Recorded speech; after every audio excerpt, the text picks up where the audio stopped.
જય શ્રી કૃષ્ણ. કેમ છો? કેમ છે મારું યુટ્યુબ ફેમિલી? સ્વાગત છે તમારું અમારા નવા વ્લોગમાં. તો અત્યારે તો જો આજના અમારા મંદિરના દર્શન કરાવું. જય ભગવાન, જય મારા વાલા. અને આજે તો છે 11 એટલે કાંઈ નાસ્તા પાણી કરવાના નથી. અને બેનું અમારી ગયું છે આજ પ્રવાસમાં, અને એટલે વહેલી ઉઠીને પ્રવાસમાં જવાનું હતું એટલે એને મૂકી આવ્યા. અને આજે અમારે કરવાનો નાસ્તો નથી કરવાનો, એટલે આજ નવીન વધારાનું કામ કાઢવાનું છે. એટલે જો મમ્મી કપડાં ધોવે. જય શ્રી કૃષ્ણ. જય શ્રી કૃષ્ણ બધાને મારા જય શ્રી કૃષ્ણ. થોડાક વધારે હા, આજ પાસ નાસ્તા પાણી કઈ કરવાનું નથી એટલે 11 છે આજ, એટલે ધોવાઈ જાય. અને આ બાજુ મારા ભાઈ ઉઠી ગયા, રમે છે. હે ને? જો જો એ બાપા ના લેવાનો છે બાપાને. હે ને? હે ને? અને તો બસ હાલો, આજ તો કાંઈ નાસ્તા પાણી નથી, તો કામકાજ વધારાનું થોડું ઘણું છે કરવાનું.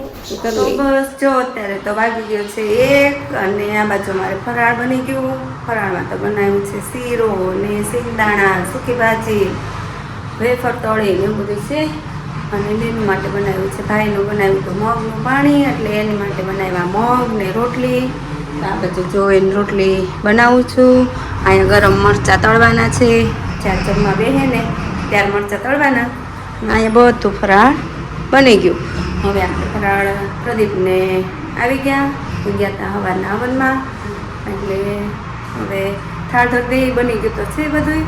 થાળ ધરી પછી ભગવાનને ધરી દઈને બસ પપ્પાને એને પ્રદીપને બેહાડ દઈ જમવા, ફરાળ કરવા. હા, ફરાળ કરવા. અમારા ભાઈ ઉઠી ગયા. હા એમ ભાઈ, એમ ભાઈ. ને બેનો અમારી હા બેનો અમારી ગઈ આજે પ્રવાસમાં, તો એને જો લેવાનું ટાઈમ થઈ ગયો. ધવલભાઈ ગયા લેવા, એટલે બસ એ આવશે એટલે પછી એને જમાડશું. પહેલાં આ લોકો ફરાળ કરી લઈ અને અમે બસ બેસી જાઉં. હવે જોઈએ અમે બેસીએ કે બેનોને પહેલાં જમાડી દઈએ, કેમ કે એમને ગયું હતું ત્યાં કરાવ્યું હશે નાસ્તા પાણીને એવું, પણ ખબર નહીં હવે શું કરાવ્યું નહીં. તો બસ હાલો, તમે હાલો ફરાળ કરવા. તો બસ જો અત્યારે તો વાગી ગયા છે 7:30, ને હું બનાવું છું રસોઈ. રસોઈમાં તો આજે ફરાળ છે એટલે પૂરી ને દૂધ ને એવું બધું છે, શાક ને. તો જો અહીં શાક તો થઈ ગયું બટેટાનું. અહીંયા છે મરચાં તળવાના છે, અને અહીં બંધાઈ ગયો લોટ, અને અહીંયા જો દૂધ બની ગયું, ગળ્યું દૂધ ને એવું બધું છે. અને આસ્થા દોરવાને એને ભાખરી ખાવી કે અમારે આજ પૂરી નથી ખાવી, તો એની માટે બનાવવાની છે ભાખરી, અને અમારે બધા માટે બનાવવાની પૂરી. તો બસ હાલો, રસોઈ તો હવે ખાલી પૂરી જ છે બાકી, લોટ બંધાઈ ગયો, અને ભાખરી બનાવવાની છે. એ બસ 2 વસ્તુ જ છે બાકી, પણ હજી પપ્પા કે પ્રદીપ કે કોઈ નથી. ગરમ થોડીક રાખું, 8 વાગે બનાવું. હજી તો ટાઈમ છે, ત્યાં સુધીમાં ભાખરી બનાવી નાખું. અને અહીંયા અમારા ભાઈ આ બાજુ ઉતા હિચકાવે છે મમ્મી. હા, એને આજે નહીતર તો વહેલા સૂઈ જાય, આજ હું તો નહોતો એટલે જે આખડી જ ફૂતો. નહીં તો એ છોકરીઓ આમ જાય ને આમ સૂઈ જાય, એટલે છોકરીઓને આવવાનો ટાઈમ થઈ જાય ટ્યુશનમાંથી, ત્યાં ઉઠી જાય. પણ આજ ભાઈ સૂતા નહોતા, એટલે હવે એને અત્યારે હુવડાવ્યો. અને આ બાજુ અમારે થાય છે રસોઈ. તો પછી રસોઈ બની જાય પછી તમે આવો ફરાળ કરવા, દૂધ ને પૂરી ને શાક ને એવું બધું છે ફરાળી. તો હાલો તમે ફરાળ કરો. તો બસ જો અત્યારે તો 10 વાગી ગયા, ને અમે જમી કાઢવીને ફ્રી થયા, અને કામકાજ પતી ગયો. ને આ બાજુ અમારા બેન ને બધા જો ટીવી જોવે છે. અને આવ્યો છે અમારે જયભાઈ. કેમ છે ભાઈ? મજામાં ને? તબિયત પાણી સારા? હા, અમારે રુદ્રાક્ષભાઈ ને આવ્યા છે ખબર પૂછવા.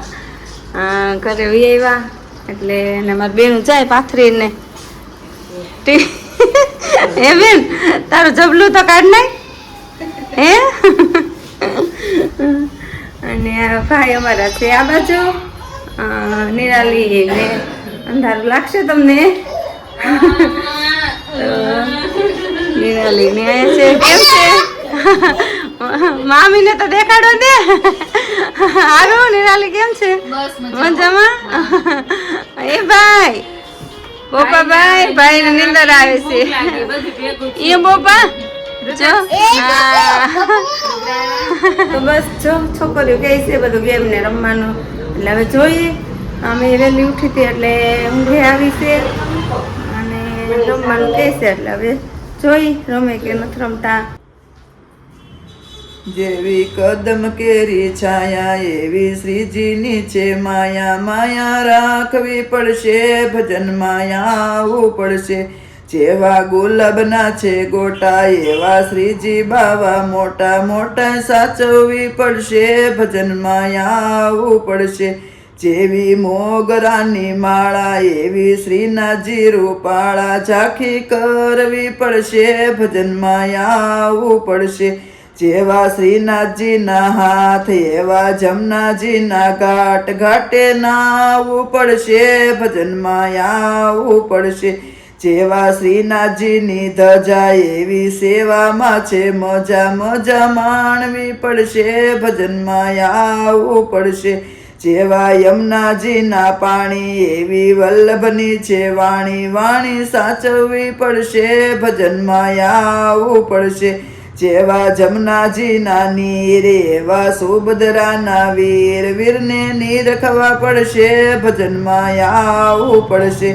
જેવા વલ્લભ કુળ રૂપાળો એવા ઠાકોરજી દયાળો ચરણમાં રહેવું પડશે ભજનમાં આવવું પડશે.